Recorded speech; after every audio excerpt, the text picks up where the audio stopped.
우리는 지난 고난 한 주간을 지나고 또 부활절을 맞이하고 부활절의 한 주간을 지나 오늘 이 거룩한 주일에 하나님 앞에 섰습니다.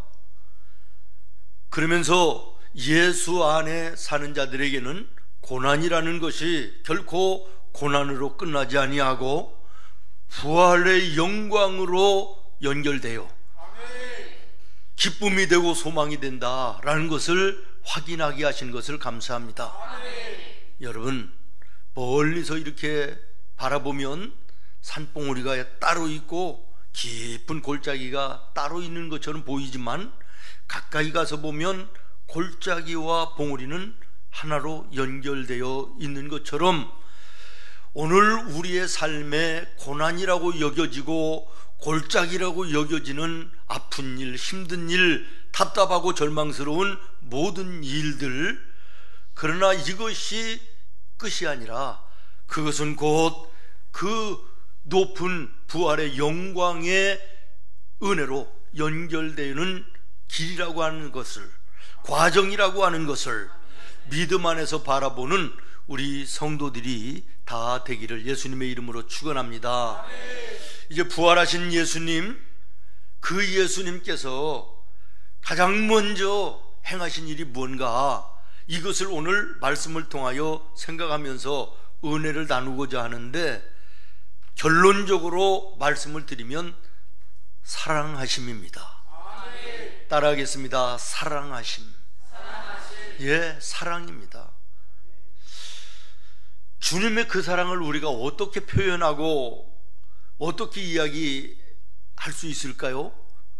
사람들이 얘기합니다. 예수님의 사랑과 가장 근접한 사랑이 자식들을 향한 어머니의 사랑이다. 그래요. 그렇습니다. 어머니의 자식들을 향한 사랑은 정말 참 놀랍죠. 설명하기도 또 어렵죠. 오래된 이야기라서 책을 읽다가 언뜻 기억이 나는데 굳이 제가 그 이름을 찾아보지는 않았습니다만은 그냥 내용이 그래요.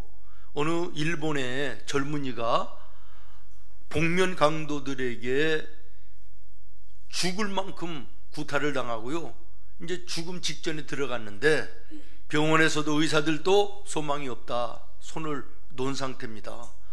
너무 고통스러워서 옆에 있는 형에게 차라리 나를 좀 죽여달라고 할 정도로 그런 위급한 고통 속에 있는 상황에서 그 어머니가 그 만신창이가 된 아들을 가슴에 품어안고 사랑으로 살려냈다는 거예요.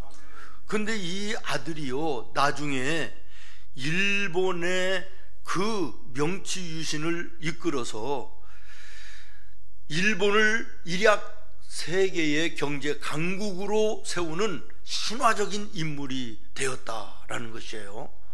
지금 생각을 언뜻 해보니까 이름이 조금 길어서 생각은 나는데 앞에 긴 그 뭐 성에 대한 것은 생각이 안 나고, 가오리라고 하는 이름, 그 생선 이름하고 비슷해서 그런 이름인데 어쨌든 굉장히 신화적인 인물이라는 거예요. 어머니의 포기하지 아니하는 그 사랑이 아들을 살리고 그 아들이 나라의 위대한 인물이 됐다라는 것이죠. 사랑하는 여러분, 우리 어머니들의 힘은 참 큽니다. 다음 주일이 이제 어린이 주일인데 아버지들은 별로 그냥 존재가 없어요. 어머니들의 영향이 참 커요.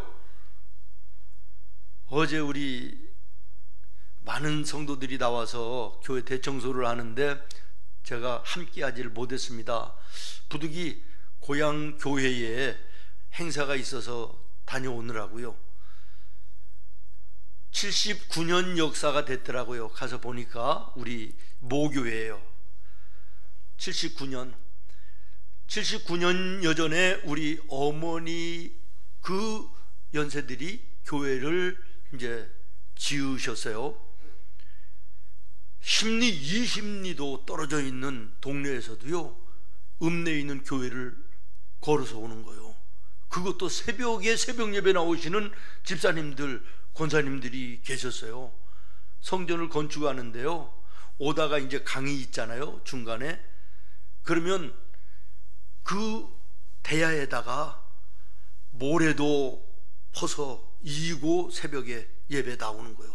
자갈도 이고 나오는 거예요. 그래서 예배당 바닥에 다 부어놓으면 어느 정도 차면 이제 젊은이들이 벽돌을 찍어요. 그걸로. 그래가지고 교회를 지으면서 이제 내려온 교회인데, 이제 우리 어머니 세대가 다 돌아가시고 저희 집으로 볼 때는 6남매인데 다 이제 외지로 나갔고요. 제 바로 위에 형님, 셋째 형님이 끝까지 그 고향 교회에 남아서 지난 30여 년을 장로님으로, 목사님을 중심해 가지고 교회를 잘 섬겼어요. 힘들고 어려운 일들이 참 많이 있었는데도 불구하고 정말 심장병을 얻으면서까지도 교회를 잘 목사님과 함께 섬겨서 어제 교회로부터 원로 장로 은퇴 추대 예배가 있었어요. 그래서 우리 이제 남아있는 5남매가 전부 다 모이고 손주들까지 모여서 이제 축하했지요. 근데 한 2, 3년 전부터 형님이 만나면 걱정을 해요. 그전에는 300여 명이 넘는 교회였거든요. 근데 지금은 뭐 100명이 뭐예요. 6, 70명 정도밖에 이제 안 남은 조그마한 교회가 됐는데, 여러분 장로님들이 계셨는데 지금은 저희 형님 장로님 한 분만 남으시고, 그런데 이제 은퇴를 하셔야 되는 거예요. 생각해 보니까 잠이 안 온대요. 내 장로 직분이 끝나면 이어서 우리 교회를 섬길 장로가 없는 거예요. 유일하게 하나 대상자가 있는데 저희 이제 조카예요. 그러니까 제일 큰 형님의 막내 아들인데, 이 친구가 이제 장로님으로서는 그래도 후보인데 못 하겠다는 거예요. 교회 섬기는 게 힘드니까 못 하겠다는 거예요. 그래서 걱정이라고 기도해달라 만나면 부탁을 해서요. 그런데 재작년인가 작년인가에 마음의 준비를 하고 이제 직분을 받겠다 그래가지고 훈련하고 기도하고 어제 장로 장립을 받는 거예요. 그러니까 작은아버지는 이제 장로님으로 30년 섬기다가 은퇴하고, 그 다음에 이제 조카가 이제 장로님이 되셔서 목사님을 모시고 교회를 섬겨나가는 이 일을 계속하게 되는 거예요. 장로님이 되는 우리 조카의 또 그 아내 되는 조카 며느리도 권사님이 되시더라고. 어제 보니까 얼마나 아름답고 감사한지. 이제 그래서 끝나고 나서 오후에 부모님 산소에 다 함께 가가지고 이제 보고 드리고 함께 예배 드리고 감사했는데요, 우리 어머니가 80여 년 전에 예수님을 영접했다. 그때 우리 집안이 불교로 그냥 굳어진 집이고 양반 행세에 아주 그냥 굉장했던 고리타분한 집이었기 때문에 양반 가정에 무슨 예수를 믿냐 그래가지고 큰 집으로부터 말로 다 할 수 없는 핍박과 고난을 받으면서 예수님을 믿었거든요. 그리고 그 복음을 우리 육남매들에게 유산으로 남겨주셔서 오늘 우리 육남매의 가정이 분들은 아시는 대로 믿음 안에 다 아름다운 가정들이 됐어요. 그래서 어제 그 예식이 너무 감사한데, 우리 어머니의 그 변함없으신 자식에 향한 사랑, 그 복음, 그 헌신, 이것이 이제는 꽃이 피어지고 열매가 맺는 모습을 보면서 너무나도 감사했습니다.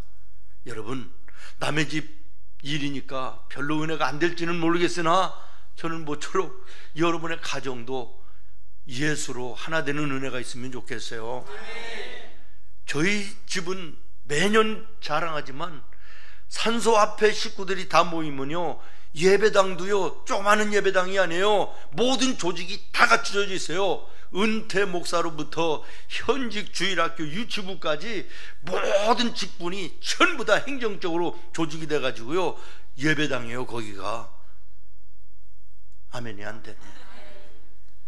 여러분 가정도 그렇게 됐으면 좋겠어요. 모이면 예수 안에서 감사, 예수 안에서 기쁨, 하나님께 영광 돌림, 여러분의 가정의 천국이 이런 모습이 되었으면 좋지 않겠습니까? 저는 그렇게 되기를 예수님의 이름으로 축원해요. 그러나 우리 그 어머님들의 변치 아니하는 그 사랑도요, 변해요. 언제? 돌아가시면 끝나는 거예요.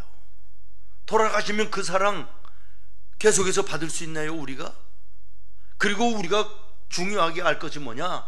아무리 어머니의 사랑, 사람들의 사랑, 세상의 어떤 모든 사랑으로도 인간의 마음은요, 완전하게 채워지고 온전하게 만족과 감사와 행복을 누릴 수 없다는 거예요. 왜 그러냐면 사람은 하나님의 형상으로 지음 받았기 때문에 하나님의 형상인 예수 그리스도의 영, 성령이 내 마음속에 함께하지 않으면 참된 만족 없다는 거예요. 아무리 부모님이 잘해주고 아내가 남편이 잘해주고 자녀들이 잘해주고 부모님이 잘해줘도 채워지지 않는 내 마음의 어느 한 구석이 인간에는 남아있다는 거예요. 세상 돈이 아무리 많고 세상의 이름과 권세가 아무리 주어져 모든 게 부족함이 없다 그래도 사람에게는 어느 한 군데는요, 비어있는 부분이 있다는 거예요. 여기에 예수님의 성령이 채워져야 진정한 인생의 만족, 감사, 이 모습이 이루어진다는 것이죠. 저는 오늘 이 아침 부활하신 예수님께서 여러분을 찾아오셔서 여러분의 마음에 예수님의 사랑으로 채우시는 은혜가 있기를 바라는 거예요. 오늘 성경 말씀 21장까지 읽어야 되는데 20장만 읽었습니다. 부활하신 예수님께서 가장 먼저 하신 일이 뭐냐? 제자들을 찾아가셨다는 거예요. 두려워서 문을 걸어 잠그고 떨고 있던 제자들에게 찾아가셔서 너희에게 평안이 있으라. 두려워 떨고 있는 사람들에게 가장 시급한 것이 뭡니까? 평안한 마음 아니겠어요?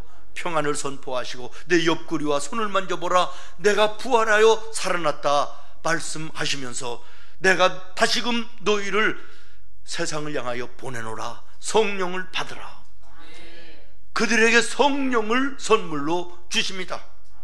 21장에 보면 베드로를 비롯해서 또 여러 명의 제자들이 예수님이 돌아가시는 모습을 보면서 뿔뿔이 흩어져 고향으로 돌아가 갈릴리 바닷가에서 옛날에 고기 잡던 그 모습으로 다시 고기를 잡으러 나가는 이런 모습이 나오고 있습니다. 그 현장에 예수님, 부활하신 예수님이 찾아가시는 거예요. 여러분, 그 찾아가심이 다른 말로 얘기하면 뭔지 아십니까? 따라하겠습니다. 사랑이십니다. 배신하고 거부하고 심지어는 저주까지 3번씩이나 하면서 예수님을 멀리했던 제자들을 찾아가신 거예요. 여러분, 예수님이 제자들을 향하여, 다른 사람들은 몰라도 제자들을 향하여 어떻게 평상시에 행하셨습니까? 지금도 마찬가지지만 내가 선생님으로 모실 사람을 찾아가서 나를 제자로 받아주십시오, 이것이 정상이지 않아요? 그런데 예수님께서는 제자들 될 사람들을 찾아다니신 거예요. 그것이 사랑인 것입니다. 그리고 그 제자들을 면면을 살펴보면 잘난 사람이 없어요. 그 당시에 멸시당하고 천대당하고 없이 여기던 사람들이 대부분이었어요. 직업적으로 사는 모습으로도 그랬어요. 잘 나가고 똑똑하고 많이 배우고 가진 사람들을 제자로 삼은 것이 아니고 변면치 못한 사람들을 찾아다니며 제자로 불러주시고 그들과 함께 3년을 먹고 자고 함께 하시면서 함께 말씀을 가르치시고 기도해주고 훈련하셨다는 것이에요. 그런데 예수님이 비박을 당하시기 시작하니까 실망을 시작하고, 로마 병정들에게 잡혀가니까 낙심해서 예수님을 버리고 도망가고, 예수님이 십자가 지실 때는 베드로 한 사람 외에는 제자들까지도 다 도망가고 아무도 없는 이런 상황이 있었다는 것이죠. 그런데 부활하신 예수님이 그 배신하고 그렇게 마음 아파하게 하고 배은망덕한 제자들을 가장 먼저 찾아오셨다. 이게 뭐냐? 사랑이셨다라는 것입니다. 그렇습니다. 포기하지 아니하고 단념하지 아니하고 배반하고 저주까지 서슴지 않았던 제자들을 다시금 찾아오시는 예수님의 그 사랑, 그것이 진정한 사랑인 거예요. 오늘 우리의 사랑은 어떻습니까? 주님을 사랑한다, 이웃들을 사랑한다 그러면서도 내 감정에 의해서, 환경에 의해서 하나님 사랑도 손 뒤집듯이 바꾸어 버리고, 사랑한다 이웃을 돌아보면서도 말 한마디 섭섭한 게 한 것으로, 조그마한 실수 하나로 그 사람을 멀리하고 사랑이 식어지고 오히려 미워하는 이런 경우들이 우리의 사랑 아니냐라는 것이에요. 그럼에도 불구하고 예수님은 사랑으로 우리를 찾아오십니다. 그리고 평안을 주시고 성령을 주시고 잃어버렸던 사도직을 또 회복하게 하시는 은혜를 베풀어 주시는 것입니다. 사랑하는 성도 여러분, 성경에 보면 요나라는 사람이 하나님의 말씀을 불순종하고 도망갈 때 도망가는 배에 폭풍을 때려서 뒤집어 엎습니다.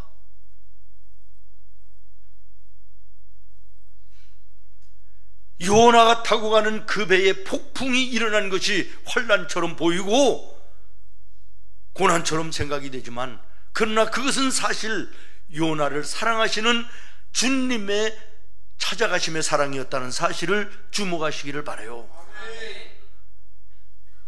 그가 타고 가는 배에 풍랑이 일었다, 폭풍이 불었다. 이것은 다른 말로 얘기하면, 요나야 도망가지 말고 나와 다시 한번 만나서 이야기하자, 나와 한번 다시 대면해보자 라고 하는 주님의 사랑의 초청이었음을 기억하시라는 것입니다. 무슨 말이냐? 여러분, 인생길 걸어가면서 때로는 풍랑이라고 여겨지는 어려운 일들, 폭풍이라고 여겨지는 고통스러운 일들, 절망스러운 일들 여러분에게 닥치거든 하나님이 나를 버리셨나, 나를 싫어하시나, 이런 불신앙적인 생각을 하지 마시고 나를 다시 한번 부르시는 사랑의 음성은 아닌가, 나를 다시 한번 만나자고 하시는 주님의 초청하심은 아닌가를 돌아보자는 것이에요. 다윗이 어떤 사람입니까? 주님이 보실 때 너는 내 마음에 참 드는 사람이다. 얼마나 믿음에 좋은 사람이었으면 하나님이 보실 때 너는 내 마음에 꼭 든다, 너는 내 마음에 꼭 합하다, 이렇게 말씀하셨을까요? 그랬던 다윗이 나중에는 하나님을 멀리하고 밧세바를 취하고 간음을 합니다. 그 남편을 전쟁터에 내보내서 죽입니다. 얼마나 나쁜 배신입니까? 그에게 하나님은 나단 선지자를 보내십니다. 회개를 촉구하십니다. 이것이 하나님이 나단을 보내신 거 아닙니까? 그것은 그를 향하신 사랑이었습니다.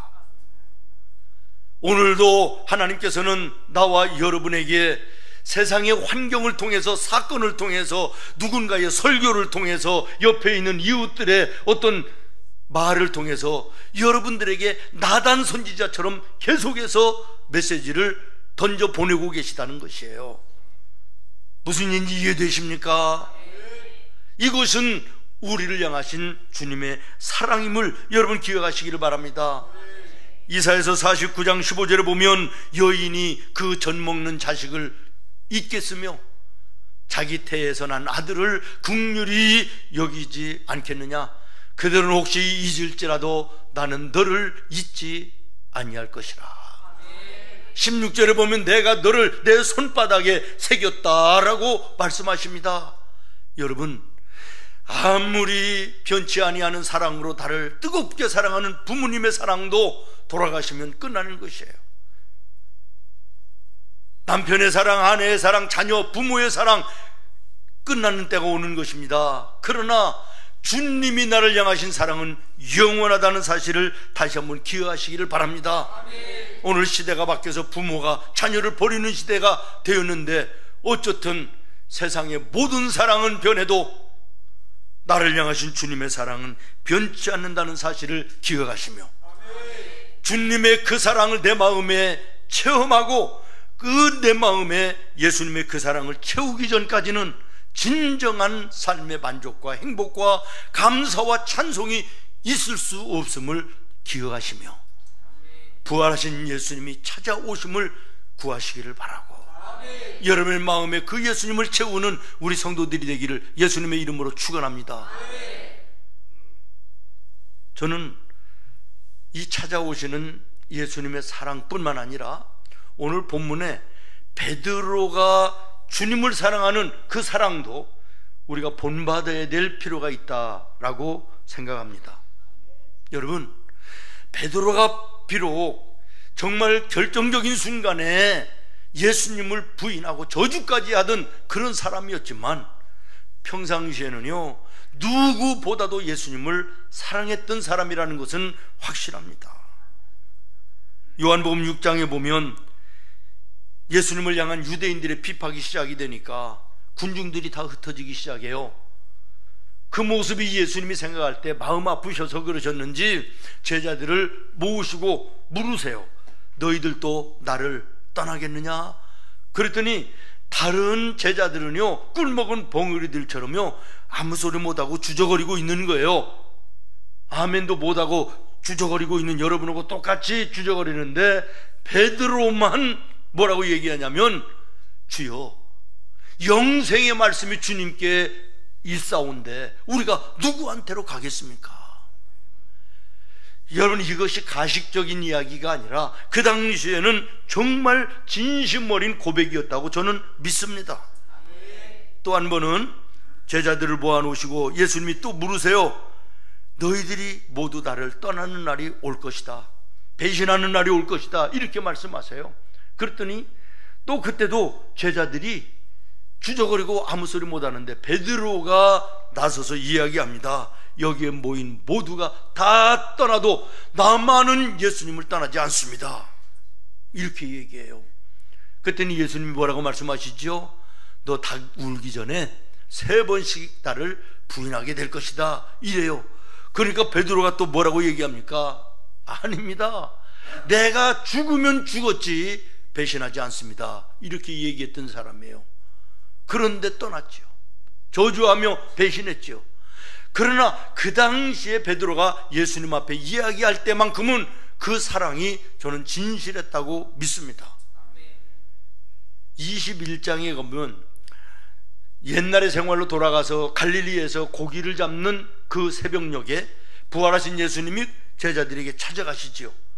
여러 명의 제자들이 함께 배에서 일을 했는데 부활하신 예수님을 알아보는 사람은 아무도 없어서요 베드로만이 알아보고 예수라, 그리고 달려 물 위에 들어가서 예수님께로 달려오는 베드로, 이 정도로 그는 예수님을 사랑했다는 거예요. 우리도 연약한 자들이기 때문에 때로는 감정에 의해서, 환경에 의해서 예수님을 배신하고 예수님을 멀리하고 거부할 수도 있는 연약한 자들이지만, 그러나 예수님을 만났을 때의 처음에 그 믿음은 잊어버려서는 안 된다는 거예요. 베드로는 배신했지만 그러나 그의 마음속에는 옛날에 예수님을 사랑하던 그 사랑의 불씨가 여전히 남아 있었고, 부활하신 예수님이 찾아오셨을 때 그 불씨의 기름이 붙어 다시 뜨겁게 불타오르는 사랑으로 회복됐다는 사실을 주목하시자라는 거예요. 묻습니다. 여러분, 예수님 사랑하십니까? 예수님의 사랑의 마음이 여러분의 마음속에 남아 있습니까? 내가 오늘 예수님과 함께 하지는 못하고 멀리 떨어져 있고 배신해 있는 모습이 설령 있을지라도, 우리가 예수님이 나를 향하여 부르실 때, 예수님을, 내가 주님을 부를 때 주님께서 내게 오셔서 우리를 다시 회복케 하시는 놀라운 은혜를 베풀어 주실 줄로 저는 믿습니다. 예수님을 알아보고 배에서 달려나가던, 위험을 무릅쓰고 달려가던 베드로에게 예수님께서는 그들에게 가장 필요한 것들을 미리 여호와 일에 준비하시고 기다리시던 모습을 여러분 주목하시기를 바랍니다. 밤새 고기를 잡아도 잡지 못했던 빈배에 가장 필요한 것은 그물이 채워지는 것이었는데 그물이 채워지게 하시고, 밤새워 일을 하는데 추웠습니다. 추운 밤에 가장 필요한 것이 뭡니까? 따뜻한 불이었는데 모닥불을 피워놓고 기다리셨습니다. 배고픈 그들을 향하여 예수님께서는 아침을 준비하시고 먹을 것을 준비하시고 기다리셨습니다. 다시 말하면 회개하고 돌이켜 예수님을 향하여 달려오는 제자들에게 예수님은 그들에게 필요한 모든 것들을 준비하시고 이미 준비하시고 기다리시더라는 거예요. 무슨 얘기냐? 오늘 내가 주님을 멀리하고 지금까지 왔을지라도, 심지어는 주님을 배반하고 내가 주님께 배신자 같은 이런 삶을 살았다 할지라도 오늘 말씀을 듣고 주님, 내가 주님을 사랑합니다.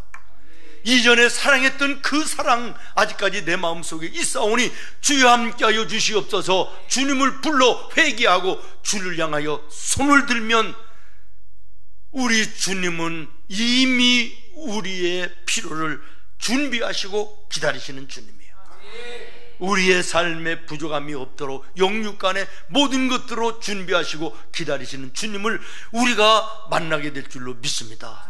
우리는 늘 부족해서, 우리는 늘 연약해서 넘어지고 쓰러지기 쉬운 자들이지만, 그래서 주님을 향한 사랑이 아침 저녁으로 손바닥 뒤집듯이 바뀌는 그런 사랑이지만, 그러나 나를 향하신 주님의 그 사랑은 변함이 없으시고 영원하신 것입니다.